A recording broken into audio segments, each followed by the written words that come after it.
जय हिंद। आप देख रहे हैं लाइव टाइम्स। आपके साथ में हूं वंदना स्रोही, मेरे साथ हैं धर्मेंद्र जी और आज हम बात करने वाले हैं झारखंड के इलेक्शन को लेकर। जी हां, झारखंड में कौन बाजी मारेगा। 81 विधानसभा सीटों पर 2 चरणों में चुनाव होने हैं। इसको लेकर हम बातचीत करेंगे। सर, समीकरण किस तरह के हैं, गठबंधन क्योंकि आजसू के साथ भारतीय जनता पार्टी ने किया है, क्या लगता है आपको कौन कौन से मुद्दे इस वक्त हावी नजर आ रहे हैं? देखिए, चुनाव कई फ्रंट पे लड़े जाते हैं। एक तो है गठबंधन की राजनीति, तो गठबंधन में एक हो गया। दूसरा होता है रेवरी राजनीति, आपके मैनिफेस्टो, आपके पिटारा में क्या क्या है। तीसरा चीज है आपका संगठन, नेतृत्व। ये सारे मुद्दे हैं। तो गठबंधन की राजनीति की पहली बात कर लें। गठबंधन में जो है, देखिए, एक तरह से पिछले बार बीजेपी जीती हुई थी, लेकिन अहंकार की वजह से बीजेपी हारी, चूंकि उसके साथ आजसू के साथ गठबंधन नहीं हुआ था। और अभी बाबूलाल मरांडी जो है बीजेपी के साथ शामिल हो गए हैं, मतलब सम्मिलित हो गए हैं, वो भी अलग चुनाव लड़ रहे थे। यदि तीनों फैक्टर साथ साथ रहता तो बीजेपी जीत जाती। तो इस बार जो है बीजेपी ने त्याग करने की कोशिश की। आपको पता है कि आजसू जो है 2014 में 8 सीट पे लड़ी थी, इस पर 10 सीट पे लड़ी है। मतलब बीजेपी ने त्याग किया, प्लस अपने जेडीयू को भी 2 सीट दिया और एलजेपी को भी 1 सीट दिया। तो हर पार्टी को खुश करने की कोशिश की गई। उधर कांग्रेस दमखम लगाया जा रहा है। सर, चुनाव में खुद नीतीश कुमार भी वहां पहुंच गए हैं और कह रहे हैं कि अब मैं कहीं नहीं जाऊंगा, अब पीएम मोदी के साथ रहूंगा। डबल इंजन की सरकार झारखंड में बन गई तो हम बहुत सारी चीजें उन्होंने गिनाई है जो करने वाले हैं, खासतौर से आदिवासियों पर और महिलाओं पर फोकस है। यही वजह है कि कांग्रेस की ओर से भी जो इंडिया गठबंधन का जो ये पूरा घोषणा पत्र जारी हुआ, उसमें भी खूब लोक लुभावन वादे हुए हैं। रेवड़ी का आपने जिक्र किया, खूब नजर आ रही। तो एक तो मैं ये बोल दूं कि चूंकि इंडिया गठबंधन में भी जो है इस बार गठबंधन को लेकर बहुत चौकस थी पार्टियां, चूंकि उसके साथ जो है आपका जेएमएम है, कांग्रेस है और फिर आरजेडी है। आरजेडी ने पहले जो है आंख दिखाने की कोशिश की गई, 15-20 सीट मांगा गया, फाइनली 7 सीट पे जो है लड़ रही है। तो एक तरह से गठबंधन के लेवल पे दोनों पार्टी जो है अपने घर को जो है समेट के रखा है। दूसरा जो है आपका जो है नेतृत्व में जो ऐसे देखिए मोदी का चेहरा है, उधर जो है वहाँ पे चेहरा जो है हेमंत सोरेन का है, लेकिन बीजेपी ने अपना उम्मीदवार घोषित नहीं किया। तो मुझे लगता है वहाँ पे केवल ट्रैवल और नॉन ट्रैवल का खेल है। हमको लगता है कि मरांडी चेहरा होंगे सीएम के, लेकिन अभी चूंकि वहाँ पे नॉन ट्रैवल वोटर भी काफी है। एकजुटता दिखाने की कोशिश की जा रही है, जैसा कि आपने कहा कि इंडिया ब्लॉक इस बार बहुत सोच समझ कर कदम उठा रहे हैं, क्योंकि आरजेडी की शुरुआत में जैसा आपने जिक्र किया कि नाराजगी देखी गई थी, सीटों को लेकर प्रेशर बनाने की कोशिश की गई, लेकिन अब तो तेजस्वी यादव अपने जन्मदिन के मौके पर भी वहीं झारखंड में कार्यकर्ताओं के बीच है। यानी पूरी कोशिश की जा रही है कि फिर से सत्ता पर काबिज हो।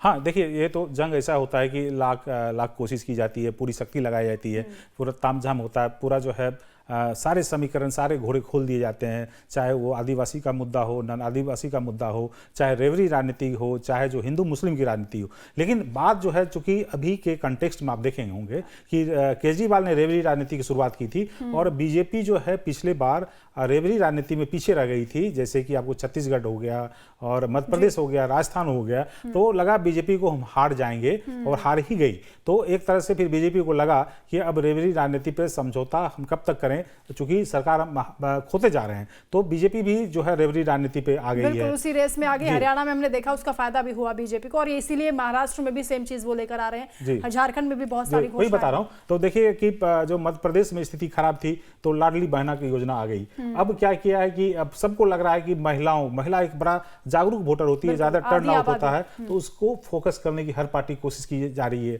और महिलाओं के लिए खास करके पिटारा में लाया जा रहा है। तो आपको बता दें कि यहाँ पे जो है पहले हेमंत सोरेन ने एक गारंटी दिया था मैया योजना, उसमें 1,000 से 1,500 की बात थी। अब चूंकि बीजेपी ने जो मैनिफेस्टो जारी किया उसमें दिया गया गोगो दीदी योजना, और उसमें 2,100 रुपया कर दिया। तो फिर इसको लगा कि ये तो कम है, तो इसको जो फिर जो है 2,500 रुपया कर दिया गया। तो एक तरह से देखिए महिलाओं पे ज्यादा फोकस है सारी पार्टियों को कि वहां पे और भी बुजुर्ग पेंशन है और भी पढ़ाई लिखाई का मामला है, कॉलेज का मामला है।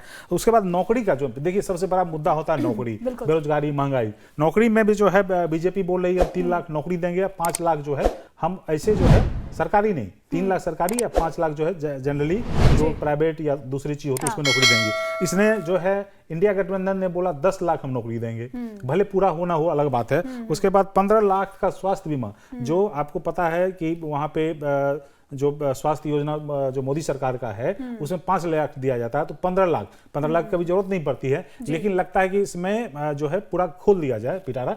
लेकिन आपको एक चीज बता दें आगे जाने से पहले, देखिए उसमें केवल आप रेवड़ी राजनीति पे ही नहीं जीत सकते, बहुत सारा फैक्टर होता है। जैसे आपको 2019 में जो है कांग्रेस नया योजना लेकर आई थी, 72,000 रुपया देने की बात थी, तो वो नहीं चला।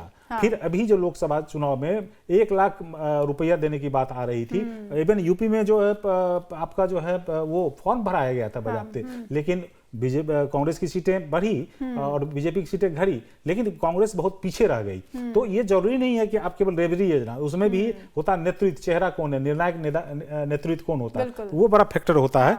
जैसे मान लीजिए चेहरों की, क्योंकि सर आप बात कर रहे हैं तो हेमंत सोरेन जिस तरह से जेल गए, उसके बाद बाहर आए, चंपई सोरेन को हटा के फिर से मुख्यमंत्री बन गए, अगर वो ऐसा नहीं करते तो आपको लगता है कि सिंपैथी वोट उनको ज्यादा मिलता?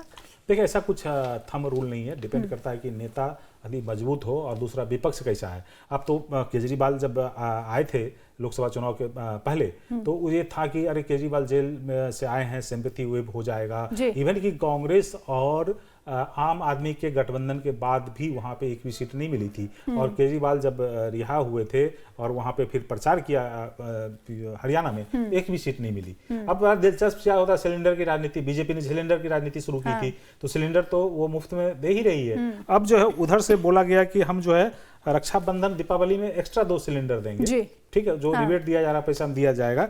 इधर बीजेपी ने वो 500 की बात किया, 500 में हम देंगे सिलेंडर, इसने कर दिया 50। मतलब देखिए एक रुपया हिसाब रखा है। हम अधिक ज्यादा योजना है तो ज्यादा पैसा दे दें, अधिक कम हो रहा तो हम कितने कम पे जाएं। तो इसने 500 का बोला, उसने बोला कि मैं जो है 450 में ही दूंगा। उसके बाद बोला मोदी सरकार की तरफ से 5 किलो राशन फ्री दिया जाता है, तो इंडिया गठबंधन की तरफ से बोला कि हम 7 किलो दे देंगे। तो देखिए पूरा जो है एकदम जो है रेवड़ी राजनीति है, मतलब हम लुटा रहे हैं और हम जो सबसे आपको बेनिफिट दे रहे हैं, हम जो बेनिफिट दे रहे हैं। हालांकि इसका नुकसान भी होता है। कर्नाटक में कांग्रेस को कितनी फजियत झेलनी पड़ी है, क्योंकि जो गारंटी दी गई थी उसे वापस लाने की पुनर्विचार पर बात हो रही थी, और उसके बाद बीजेपी ने उस मुद्दे को खूब भुनाया भी कि कांग्रेस पर आप भरोसा नहीं कर सकते हैं। हाँ, और लेकिन हरियाणा को लेकर बीजेपी को भी विपक्ष घेर रहा है कि अभी तक आपने सिलेंडर 500 में दिया नहीं है। हाँ नहीं दिया है वो, लेकिन वो धीरे धीरे हो जाएगा। आपको बता दें हिमाचल में भी स्थिति खराब थी, सैलरी नहीं दिया जा रहा था। सबसे बीजेपी जो हिंदू कार्ड खेला है वहां पे यूसीसी लागू करने की बात कर रहा है। वहां पे चूंकि आदिवासियों को उससे अलग रखा जाएगा, डेमोग्राफी चेंज हो रहा है उनका। बीजेपी का आरोप है कि वो बांग्लादेशी आते हैं या मुस्लिम आते हैं, वो जो है क्या करता है कि आदिवासी लड़कियों से शादी करके पूरा कब्जा कर लिया जाता है और धीरे धीरे उसका पॉपुलेशन बढ़ रहा है। तो यूसीसी की लाने की बात आ रही है। और आपको बता दें यूसीसी की बात दिल्ली विधानसभा में हुआ, वो कार्ड नहीं चला। उसके बाद जो आपको बंगाल में भी हुआ था वो कार्ड नहीं चला, लेकिन यही यूसीसी का कार्ड जो है वहां पे नॉर्थ ईस्ट में असम में चल गया और त्रिपुरा में चल गया। बीजेपी की सरकार है और भी कई फायदे हुए, तो यूसीसी की लाने की बात आ रही है।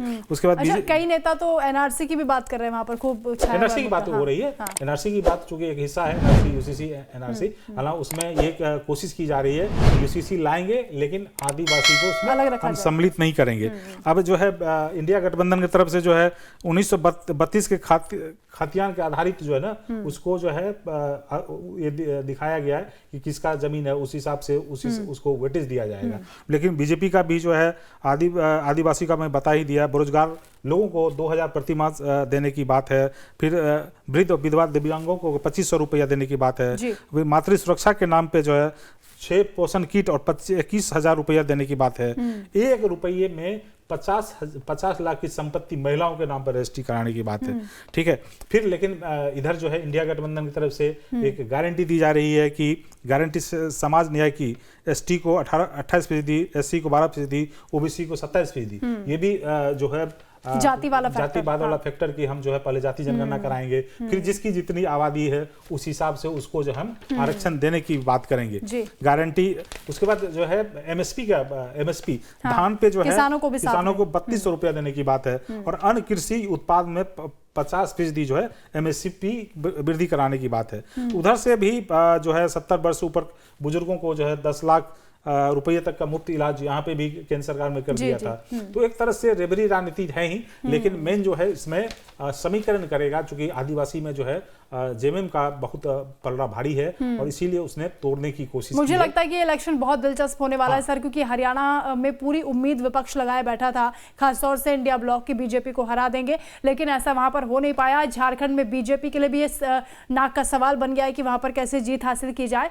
तो पुरजोर कोशिश की जा रही है हर पार्टी की ओर से कि इस इलेक्शन को कैसे जीते। तो हर एक अपडेट हम आपको लगातार बताएंगे। जी, एक चीज ये बता दें, चूंकि आदिवासी क्षेत्र में जैसे जो चंपई सोरेन का क्षेत्र है, वहाँ पे जो है आदिवासी पे ज्यादा बीजेपी नहीं घुस पाती थी। इस बार उसको जो है चंपई सोरेन उसके बेटे को दिया गया, फिर हेमंत सोरेन के पुतों को दिया गया, फिर आजसू के सुदेश महतो को जो है उसको भी, चूंकि उसको कोरी कुर्मी वोट माना जाता है, 10 से 15% माना जाता है, उसको भी खुश करने की कोशिश की गई। तो ये गठबंधन जाति समीकरण प्लस रेवरी राजनीति प्लस मोदी का जो पहले से चल रहा है और भी जो जन कल्याण योजना, चाहे वो शौचालय है, चाहे गैस सिलेंडर हो, चाहे जल नल योजना हो, चाहे मुफ्त राशन की बात हो, चाहे ये आपका डीबीटी डायरेक्ट ट्रांसफर वाली बात हो, और बहुत सारी योजना, मुद्रा योजना ये भी है। लेकिन उधर वो भी जो है हेमंत सोरेन पूरी कोशिश कर रहे हैं, क्योंकि उसकी पत्नी भी लगी हुई है लगातार, और ये भी जो है वो कोशिश कर रहे हैं कि हम आपके साथ हैं, लगातार घूम रहे हैं, और जो है मैया योजना के तहत जो है पहले से ही शुरू कर दिया है। तो बीजेपी के बोलने में देखिए दो बातें हैं कि आप गारंटी देते हैं, मेरे गारंटी में अंतर है।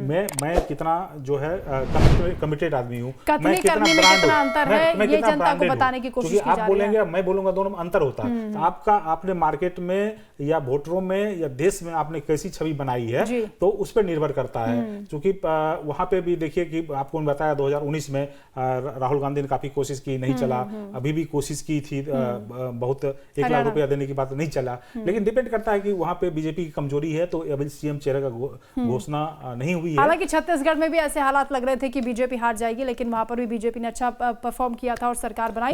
लेकिन मैक्रो मैनेजमेंट होता है, लेकिन अब झारखंड की बात हो रही है, पता है कहाँ पे क्या करना है। यदि यहाँ पे आदिवासी डोमिनेटेड है तो उसको नॉन आदिवासी को ले आएगा। जैसे आप हरियाणा का देखें, सोशल इंजीनियरिंग भी इसको कह सकते हैं, और बीजेपी बहुत बेहतर ढंग से उसको जानती है। तो बहुत दिलचस्प इलेक्शन होने वाला है और देखना होगा दिलचस्प की किस तरह से जनता किस पर भरोसा करती है, किसकी गारंटी पर ज्यादा विश्वास करती है। आज चर्चा के लिए फिलहाल इतना ही, आगे भी हम आपसे बातचीत करते रहेंगे किसी और मुद्दे पर। फिलहाल के लिए इतना ही, नमस्कार।